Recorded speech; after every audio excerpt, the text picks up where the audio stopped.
Cari amici di Radio Veneto Agricoltura, benvenuti da Mimmo Vita a questo nuovo approfondimento su un tema quest'oggi molto importante. Vedete dietro di me il dottor Riccardo Velasco, che è il direttore del CREA Viticoltura ed Enologia di Conegliano, uno dei centri importanti di approfondimento e di ricerca del CREA. Quindi benvenuto, grazie di essere qui con noi, dottore.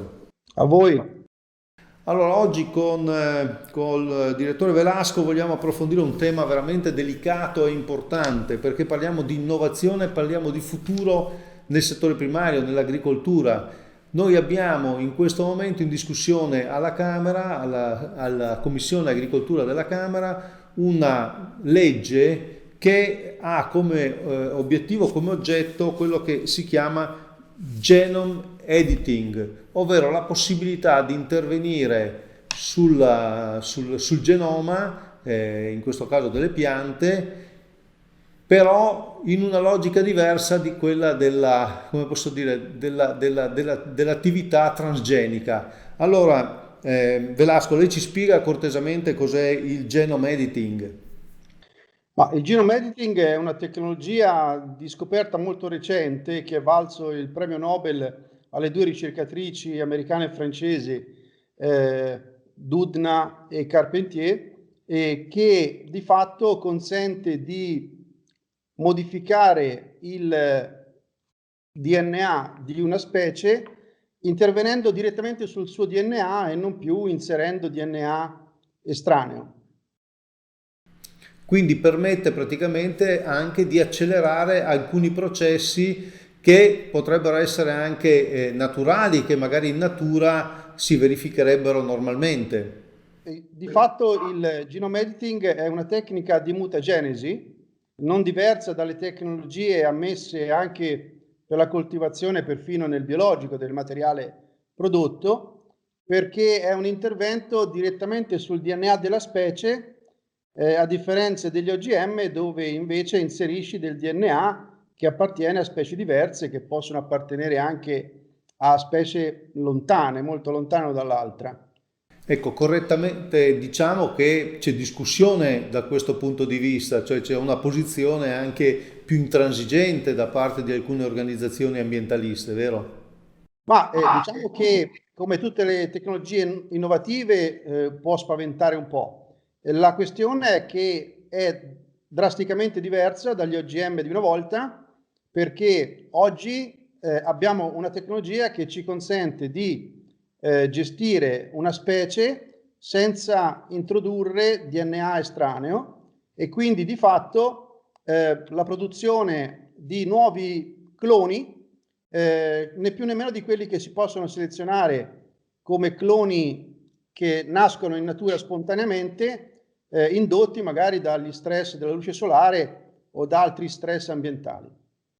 Allora, diciamo subito, l'ha ricordato, ma voglio ripeterlo, che le ricercatrici francesi Doudna e Carpentier hanno ricevuto l'anno scorso il premio Nobel proprio per aver individuato questa che viene definita una geniale scoperta. Ecco, per questo, per capire anche, come posso dire, la portata di questa scoperta che poi ha questa derivata nel settore dell'agricoltura, ma noi restiamo nel discorso generale, ecco, ci spiega la portata di questo, di questa scoperta.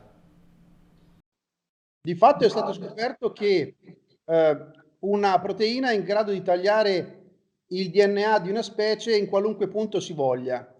Di fatto scoperta dentro un microrganismo che utilizza questa proteina per difendersi dai virus che lo aggrediscono, tagliando delle sequenze precise del virus, dando alla proteina delle informazioni diverse, possiamo far tagliare il DNA dove vogliamo. Quindi se conosciamo un gene che è responsabile, per esempio, della resistenza a un fungo patogeno, possiamo far sì che il DNA esattamente in quel punto venga tagliato e la pianta, la cellula di per sé, non fa altro che medicare, che ricostituire il proprio DNA facendo delle piccole introduzioni, dei piccoli errori e quindi spengendo una proteina che potrebbe invece appunto essere necessaria al fungo per aggredire la pianta.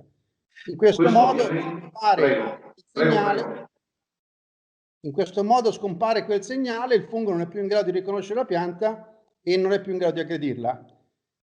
Sono mutazioni che possono avvenire anche in natura, come dicevamo prima, e questa, diciamo, straordinaria scoperta consente di poter accelerare queste mutazioni e soprattutto facendole avvenire esattamente dove vogliamo noi. Quindi quando conosciamo il genoma di una specie e conosciamo le funzioni delle proteine, possiamo far sì che queste proteine vengano modificate o spente esattamente dove serve. Questo ovviamente apre degli scenari straordinari per quanto riguarda la medicina e l'individuazione di nuove cure, però a noi interessa l'agricoltura. Ecco, so che per l'orticoltura e in particolare per il pomodoro e il riso queste tecniche sono facilmente utilizzabili, mentre invece, ed è quello che ci interessa in questo momento, perché è più complesso in viticoltura? Allora, intanto pomodoro e riso sono delle piante annuali erbacee che si possono gestire molto bene in vitro. Le piante legnose, dove la vite tutto sommato rappresenta una delle specie più semplici da gestire nella difficoltà delle specie legnose, è molto più difficile da gestire in vitro, in sterilità e soprattutto rigenerare delle piante intere da singole cellule dove l'attività di mutagenesi del DNA viene effettuata.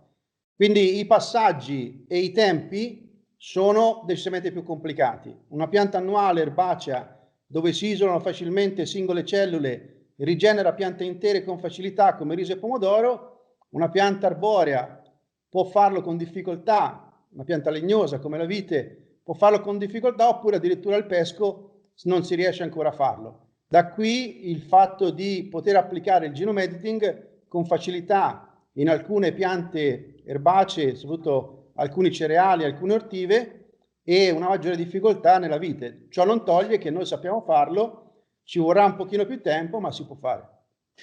Allora, direttore Velasco, dove ci può portare il genome editing in viticoltura? Ma il genome editing, a differenza del miglioramento genetico, dove si ottengono delle varietà diverse, che sono magari, che combinano magari le qualità di entrambi i genitori, nel genome editing si ottengono dei cloni. Se io faccio genome editing sul pino nero, ho una mutazione sul pino nero che rimane pino nero, per cui non avrò la necessità di analizzare, oltre ovviamente a una debita comparazione di prodotto che dovrebbe essere assolutamente identico al clone originario, tranne la mutazione, non ho da registrare tutta una serie di passaggi che sono invece necessari nel miglioramento genetico. Quindi scusi se l'interrompo. No, quindi scusi se l'interrompo, può essere che io riesco a mettere a punto un pino nero che magari è resistente alla flavescenza dorata, la butto lì, oppure ha bisogno di meno acqua, quindi può essere più resistente ai periodi di siccità. Siamo in grado di intervenire su alcuni geni di resistenza peronosporo-idio oppure ad alcuni passaggi fisiologici come una certa tolleranza allo stress idrico o l'aumentare alcuni prodotti di qualità come polifenoli, antociani o addirittura uva senza semi nel caso dell'uva da tavola. Perché si conosce esattamente il gene o i geni che sono responsabili di questo tratto. Via via che se ne conosceranno altri si potrà intervenire su altri tratti fenotipici della pianta. Certo, molto interessante. E un'altra domanda, perché lei parla in un'intervista che ha rilasciato di biotecnologia democratica?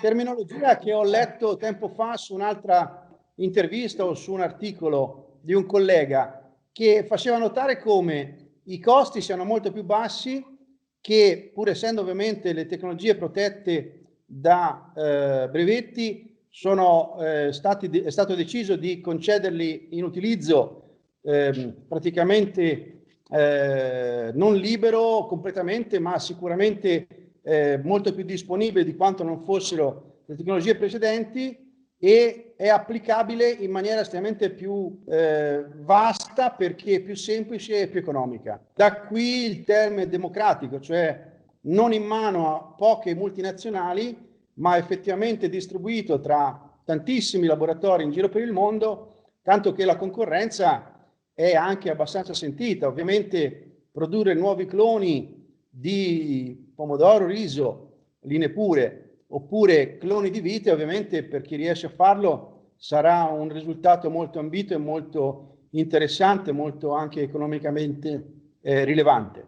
Dal punto di vista della distribuzione è molto più distribuita e relativamente più facile, tra virgolette, nel senso che possono farle molti più laboratori e tutti stanno correndo in questa direzione, per cui sarà molto più frequente sentir parlare di questi prodotti tra un prossimo futuro che non gli OGM di una volta, che alla fine si contavano sulla punta delle dita.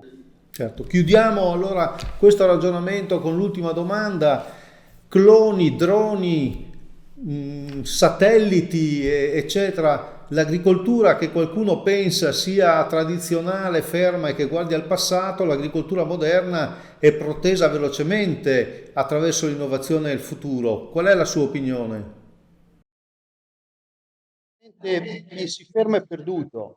Dal punto di vista tecnologico sono tutte strumentazioni, tecnologie che servono per migliorare la gestione e la gestibilità della campagna, del campo, del vigneto. Quello a cui puntiamo tutti è una sostenibilità, quindi un minore input, la possibilità di utilizzare queste tecnologie per limitare l'intervento umano, diminuire l'utilizzo dell'acqua, gestirlo meglio, diminuire l'utilizzo di fitofarmaci o di altri prodotti ammessi nel biologico, ma comunque come il rame nocivi per il terreno e per i microrganismi del terreno, e poi gestire al meglio spendendo meno. Di fatto, come dicevo prima, chi si ferma è perduto. Se uno non sta attento e non applica pedissequamente tutte le novità, si troverà ad avere costi più alti e prodotti peggiori di chi ha questa fortuna e questa capacità di visione che le novità portano beneficio per l'ambiente e la società civile da una parte e anche per le entrate dell'azienda che le applica. Grazie a Riccardo Velasco. Allora, in collegamento con noi da Conegliano, lui è il direttore del CREA Viticoltura ed Enologia.